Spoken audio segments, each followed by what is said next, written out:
The two beasts. In the book of Revelation, chapter 12 through 14, the very final series of disasters is about to take place. It will be the toughest for the church. Demonic powers will gain a stronger grip on society than they have ever had before, even though their grip is about to be broken. Revelation chapter 12 through 14 introduces three persons who form an alliance to rule the world themselves. One is angelic in origin and nature, a great dragon and ancient serpent. The other two are human origin and nature, beasts, also known as AntiChrist. 1 John 2:18. Little children, it is the last time, and as ye have heard that Antichrist shall come, even now are there many Antichrists, whereby we know that it is the last time. He is also referred to as the man of lawlessness in 2 Thessalonians 2:3.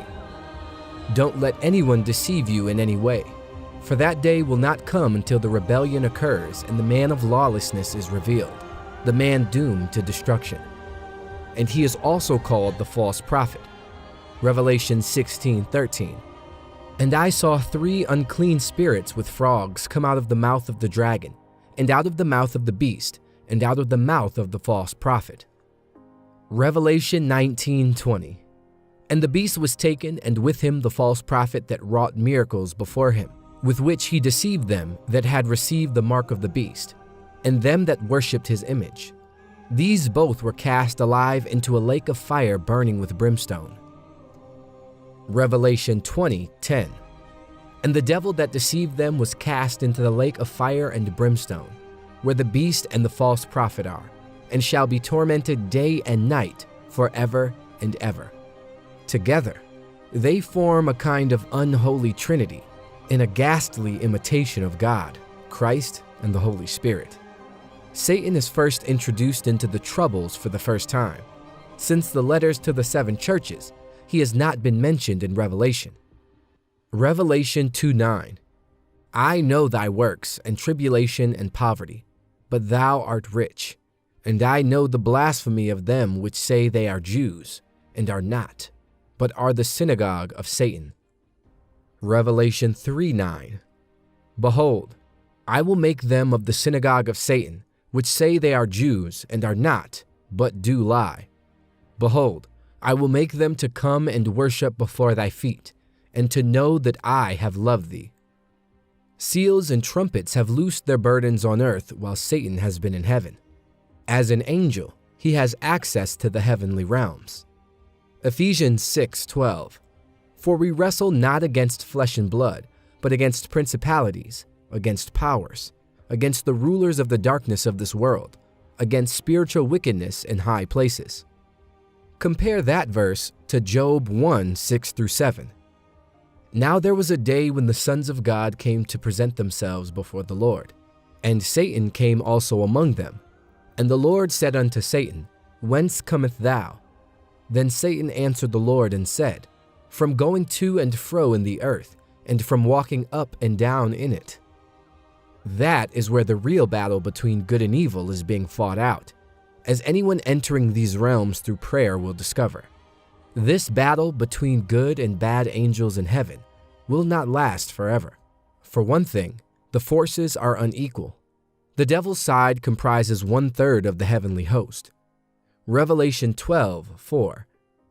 And his tail drew the 1/3 part of the stars of heaven, and did cast them to the earth. And the dragon stood before the woman which was ready to be delivered, for to devour her child as soon as it was born. 2/3 are led by the archangel Michael, who will lead his forces to victory. The devil will be hurled down to the earth. Later, he will again be defeated and thrown into the abyss. Revelation 20:3. And cast him into the bottomless pit, and shut him up, and set a seal upon him, that he should deceive the nations no more, till the 1,000 years should be fulfilled, and after that he must be loosed a little season. Meanwhile, in the few years that he has left, his rage and resentment are focused on our planet. Without being able to challenge God directly in heaven, he declares war on the people of God below. It is a rear-guard action carried out in the hope of preserving his kingdom on earth, through puppet rulers, one political and the other religious. So far, the message of Revelation chapter 12 is quite clear, even if it taxes the imagination. The two beasts arrive in Revelation chapter 13. The first and foremost is a political figure, a world dictator wielding a totalitarian regime over all known ethnic groupings. 1 John 2:18. Little children, it is the last time, and as ye have heard that AntiChrist shall come, even now there are many Antichrists, whereby we know that it is the last time. Note that anti in Greek means instead of rather than against, meaning a counterfeit rather than a competitor, the man of lawlessness. 2 Thessalonians 2:3-4.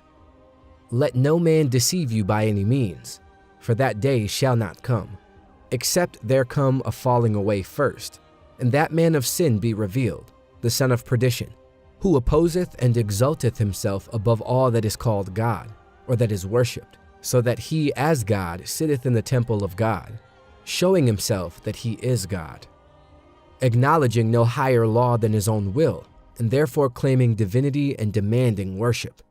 The beast is a human being who accepts the satanic offer that Jesus rejected. Matthew 4:8-9.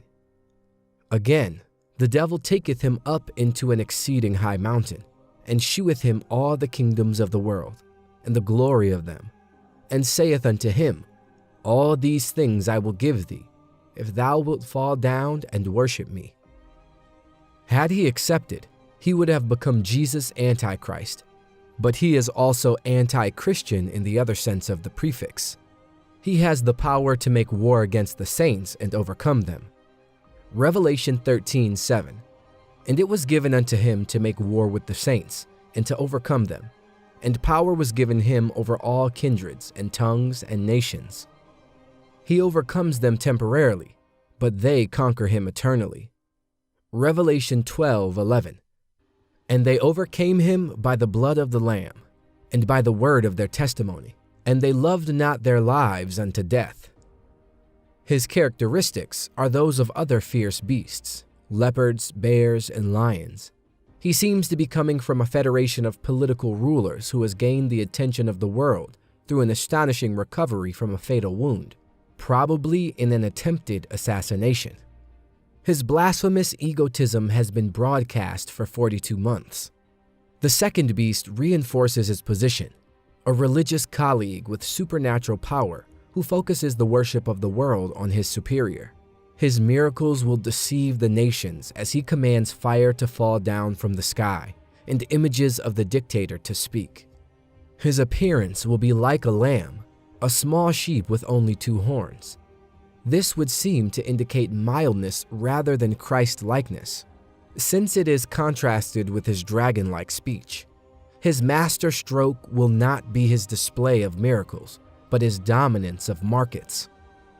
Only those who carry a special number on a visible part of their body, hand or forehead, will be allowed to trade, and the number will only be marked on those who engage in imperial idolatry.